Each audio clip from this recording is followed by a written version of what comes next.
नमस्कार, तारा न्यूज मध्ये आपलं स्वागत। पाहूयात आज दिवसभरातील काही महत्त्वाच्या घडामोडी। कर्नाटकने अलमट्टी धरणाची उंची वाढवू नये हीच आमची ठाम भूमिका आहे, असा इशारा राज्याचे मंत्री हसन मुश्रीफ यांनी दिलाय।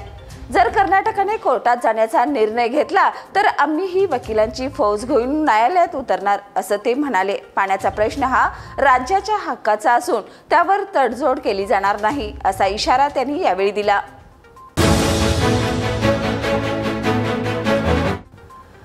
महाराष्ट्र राज्य माध्यमिक आणि उच्च माध्यमिक शिक्षण मंडळाद्वारे फेब्रुवारी-मार्च 2025 मध्ये घेण्यात आलेल्या 12वीच्या परीक्षेचा निकाल आज जाहीर झाला। यामध्ये नेहमीप्रमाणे यंदाही मुलींनीच बाजी मारली। यात राज्यात मुलींचा 94.98% निकाल लागला असून मुलांचा 79.51% निकाल लागलाय। कोकण विभागाचा सर्वाधिक 96.74% निकाल लागलाय, तर कोल्हापूर विभाग 96.64 निकालासह दुसऱ्या क्रमांकावर आहे। आपल्या विविध प्रलंबित मागण्यांसाठी कोल्हापूर जिल्ह्यातील ग्रामसेवकांनी शुक्रवारपासून काम बंद आंदोलन सुरू केले। जिल्ह्यातील 1029 ग्रामपंचायतींमधील सर्व ग्रामसेवक या आंदोलनात सहभागी झाले आहेत।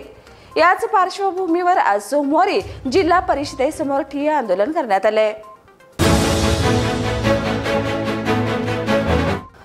उपमुख्यमंत्री अजितदादा पवार यांनी शेतकऱ्यांची कर्जमाफी करणार नाही अशा प्रकारचं वक्तव्य केलं नाही। योग्य वेळेला कर्जमाफी होईल व लाडक्या बहिणीला 2100 रुपये मिळतील, अशी प्रतिक्रिया वैद्यकीय शिक्षण मंत्री हसन मुश्रीफ यांनी दिली।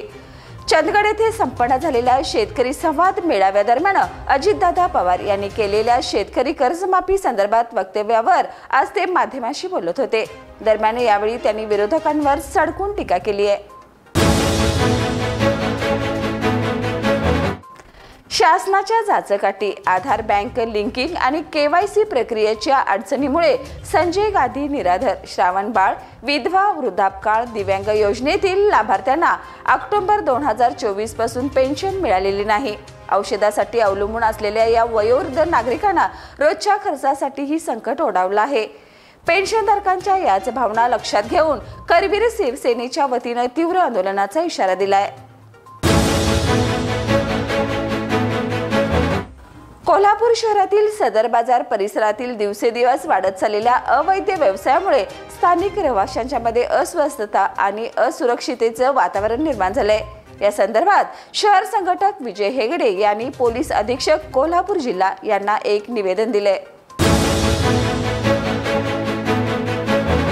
सामाजिक भान, सेवाभाव आणि जनतेशी नातं जपणाऱ्या सत्यजित उर्फ नाना कदम यांच्या वाढदिवसाचं औचित्य सामाजिक उपक्रमांनी सजलं आणि सजून निघालं। त्यांच्या कदमवाडी येथील संपर्क कार्यालयात आयोजित केलेल्या भव्य रक्तदान शिबिराने या दिवसाला एक विस्मरणीय आठवणीची रूपरेषा दिली।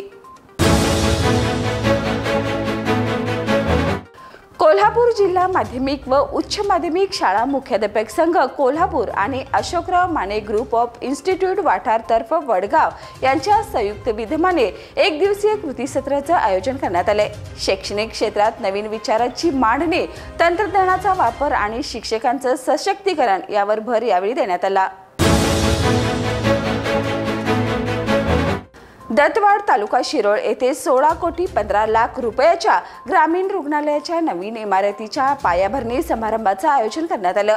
सार्वजनिक आरोग्य व कुटुंब कल्याण मंत्री प्रकाश आंबेडकर यांच्या हस्ते खासदार धैर्यशील माने यांच्या प्रमुख उपस्थितीत आणि माजी मंत्री व आमदार राजेंद्र पाटील येड्रावकर यांच्या अध्यक्षतेखाली हा सोहळा पार पडला। तर या होत्या आज दिवसभरातील महत्त्वाच्या घडामोडी। उद्या पुन्हा भेटूया नवीन बातमीपत्रासह। तोपर्यंत पाहत रहा तारा न्यूज।